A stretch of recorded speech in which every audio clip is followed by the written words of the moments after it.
In a recent interview, CHELSEA CAIN said that she wrote this book in response to basically COMIXgate, to all the stuff that was said about the Mockingbird and the My Feminist Agenda t-shirt. So she literally said that she filled this up with things that people like us are going to hate.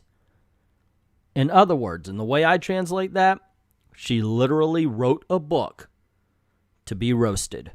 Hey, true believers, Englentine here, and we're going to take a look at Man-Eaters by CHELSEA CAIN, the book that was literally made to be an agenda-above story comic book. This should be a lot of fun. So, public notice. Please be advised there's been a cat attack in your area. Do not approach. Do not provoke. Seek shelter immediately. Are you infected? This is all about teenage girls who become cats and kill people. And it's all about how society fears women, and that's why we keep them down. I don't know what world CHELSEA CAIN lives in, but she lives in a world, apparently, where little girls draw cartoons like this. In the near future, a hero will rise. She will set her people free, and the world will know her name, Tampon Woman. Mwahaha! My castle of patriarchy is complete. No one can stop the systematic domination of women now. Not so fast, Mr. Misogyny. Yeah, seriously. 12-year-old girl. Okay. Ready? Aim. Fire. The personal is political. Okay, so we now know that CHELSEA CAIN has never spent time around children, and I think that's a good thing. I honestly think this is a good thing that she never spends time around children, actually. I have to... Wow. Okay, so let's unpack this. 12-year-old girl, spoiler alert, by the way, if you haven't recognized that by now. This girl's prepubescent. She hasn't had her period yet. Yeah, and she lives with a single dad, we're about to find out. So this father has not bought tampons and had the talk the whole 9 yards. This is an amazing misunderstanding of kids. It's amazing misunderstanding of character. However, if you're looking for an agenda, if you're looking to piss off people, then hey, CHELSEA CAIN knows how to do that, I guess. Actually, no, she doesn't really. This is just kind of one of those things that go, you know what, it's just a bad choice. You could have literally written a decent story. It's cat people. We've seen this before. If you watch a Nastassja Kinski movie from the 1980s called Cat People, it's done. You're doing old work, CHELSEA. You're not original in any way, shape, or form. And if you really want to know how out of touch with kids CHELSEA CAIN is, she then says, so that's my dad after he comes in. She says, that's my dad. He's not what some people think of when they picture a cop. And this is what CHELSEA CAIN has a 2018 12-year-old girl think of as a cop.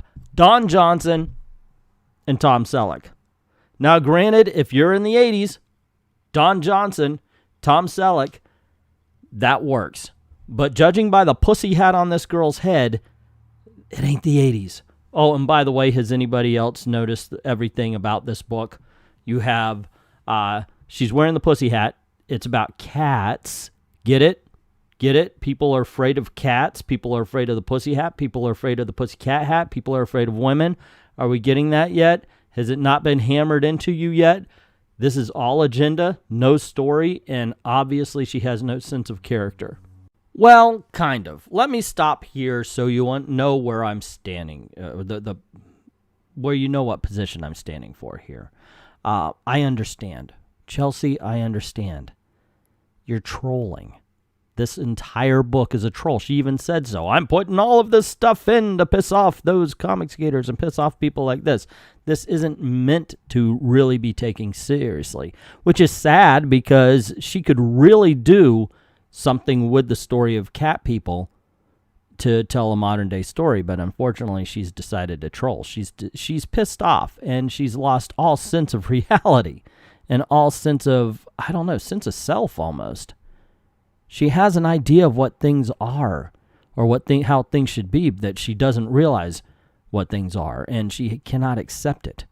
And I think that's one of the bigger problems. This, like I said, this is a decent premise. It's been told before, like I said, but I don't know. She's pissing it away to make a point. And that's what she did with her career in Marvel as well. So, just to be clear, I know she's trolling and I'm jumping in. Why? Because I thought I'd have fun with the book. Because what a trash fire. What a trash fire she made her career, and what a trash fire this book is, considering what it could have been. So we meet the little girl's dad, and we find out he's a detective. He's apparently, while he was biking, was called away to a homicide, and he shows up in his biker outfit. I'm not sure that's how they do things, really. I'm very much used to the TV shows and movies where they show up in suits and they have the badge, but not a detective. Can't really tell you, but here you go.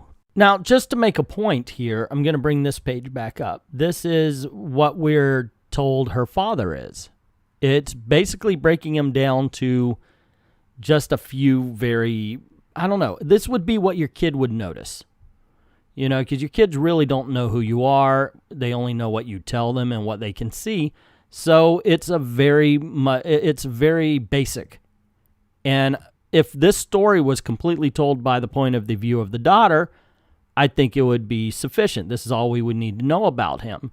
And this would be a clever way of doing things, a clever way of showing it, because once again, it should be from the point of view of the kid. Unfortunately, this is still all the characterization we're going to get of the dad, all the while we shift points of view to the dad.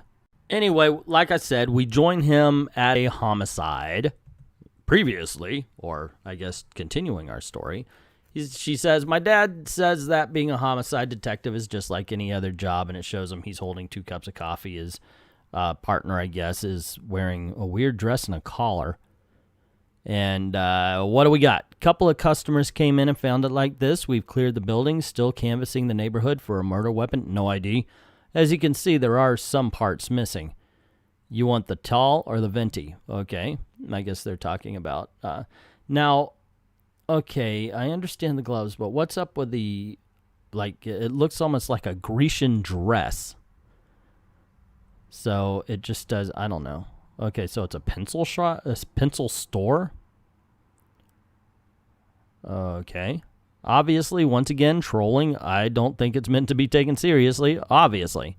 The guy's a pencil salesman. And then we find cops are going around. All the cops are saying, I think I found something. It's weird. And then there's 2 people talking. One says, why at award shows do women get kissed on the cheek and men get handshakes? This is not any point that anybody should be considering a point of anger, but apparently it's on Chelsea's mind. And what's with all the prostitution in space? Like every sci-fi movie, there has to be prostitutes. That's the future you want to show girls. Is it hard to imagine a universe without a dominant heteronormative society? Why does that have to be heteronormative? Gay people don't like sex? Is that what she's saying? That is just one of the dumbest things. This whole conversation is incredibly stupid. Because the guy's like, I don't know, I'm thinking of growing a porn stash.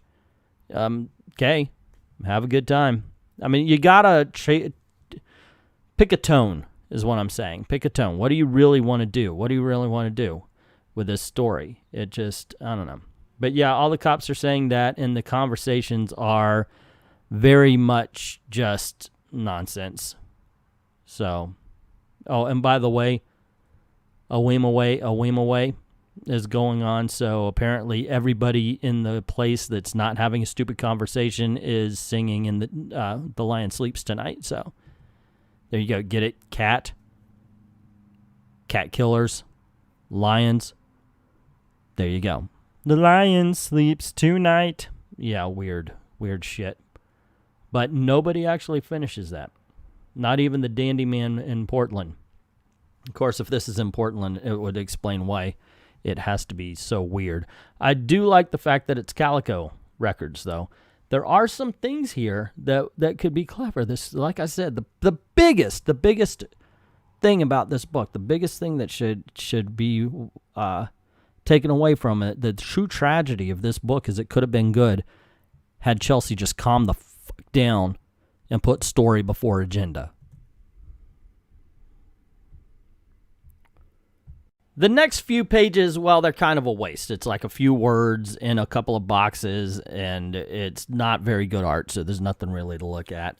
But they said that if cops suspect a big cat incident, that they're supposed to turn it over to something called SCAT. It's got a name, and I'm not going to read it off. But anyway, SCAT, of course, crap. So the cops are seen as crap. Ta-da! See? Anyway, specialists are. But it goes through what everybody thinks are specialists and such like this, the hunter, the tracker, so forth and so on, and what makes a SCAT team. And it even says that, hey, you know what? Cops don't like the SCAT teams because they got to give their own jurisdiction up to them so they could take care of it. And yeah, okay, those are the 3 pages in a nutshell. So even though we are shown that legitimately these things are dangerous and they kill people, we're supposed to think that the people who deal with the monsters are somehow assholes and they shouldn't be taken seriously and it's an evil government organization or anything, which what are you trying to say here? That we shouldn't be afraid of things that actually kill us? But it does show that people get afraid to the point where one mother is drawing a gun on her daughter to protect her son. Okay, once again, it's possible for this daughter. Oh my God, Chelsea, what the hell are you trying to say? We're supposed to feel, what, paranoia? Like, oh my gosh, these people are just being paranoid. What are you going to do? It's just so bad. It's so terrible that you're doing this.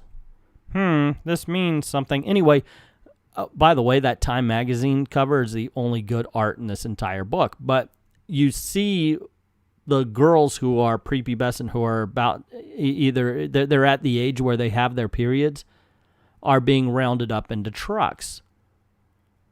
And we're supposed to feel really sorry for them. And yes, of course, that would be bad, but that's not the emotion that we're following. We're not following the fear of the little girls. We're following the adults for this. This is why it's so important that we should have stayed on the original character, the main character.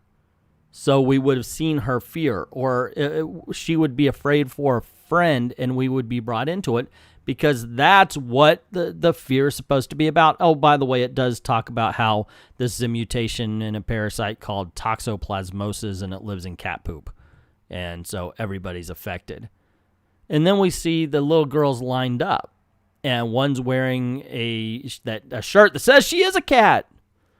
And then another one says girls can do anything, not bad, fight like a girl, okay, feminist, no, not that young, not unless they've got agenda-laden parents. Once again, you're not writing real characters. If you followed the character and you showed the fear of being caught, a fear of being found out that you had your period, and a fear of being taken away from the dad that supposedly she loves, then we're following, then we're worried about that character. But unfortunately, once again, agenda over story. I'm going to say it over and over again while we're doing this. The big tragedy of all of this is that this could have been a really good book. Very important to remind you that the cat women are an analogy for strong women. Okay, remember that. They're the big pussies.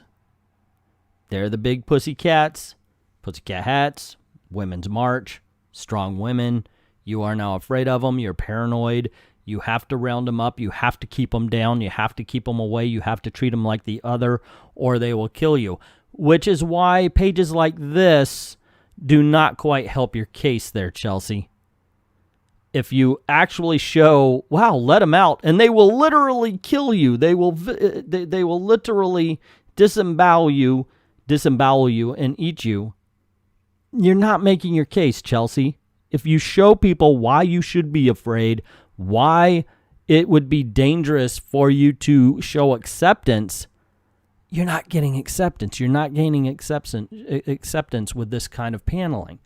Oh, and the fact that the child dies too? Yeah, not helping your case, Chelsea. And then the book gets stupid. Stupid or dumber. As we have a politician that's against menstruation, which, okay, you want to stop menstruation, you want to stop the birth of children. Sorry, gang, I'm not buying it. And then it's like, oh, and they're against putting estrogen in the water as well. Yeah, sorry, this is the dumbest thing ever written. Well, maybe not ever, but that I can think of right now. And it goes on to show another page where it talks about the exact damage that the water does to women. and the hormone blockers, which, hey, I'm against hormone blockers in teenagers and young kids as well. I think it's horrible. I think it's child abuse, but that's going to get me a lot of comments. So, anywho, it does show the before and after, and it says if the girls don't get their periods, they can never mutate into ferocious cats, nor can they give birth, which kills the human race. Only there's a problem. Yeah, it's going to kill the human race. Sometimes it doesn't work, and we see that the main character has her period. Okay, if we spent any time with the main character, maybe we would feel something. But we've literally spent no time, so doesn't matter. She's a brush-off character. We don't care. Plus, the book is really bad. I mean, it's not just a little bit bad. It's really, really bad. It could have been an awesome story. There could have been some analogies here. It was done. I told you, it was done so much better in Cat People. And I recommend you see that movie instead of this, obviously. But this is really, really bad. It's the epitome of agenda over storytelling, and it fails so remarkably. It's almost worth reading because of the failure. And I've got a theory here that if you count the number of YouTube channels that roasted this, you could probably count the amount of comic books sold for this issue.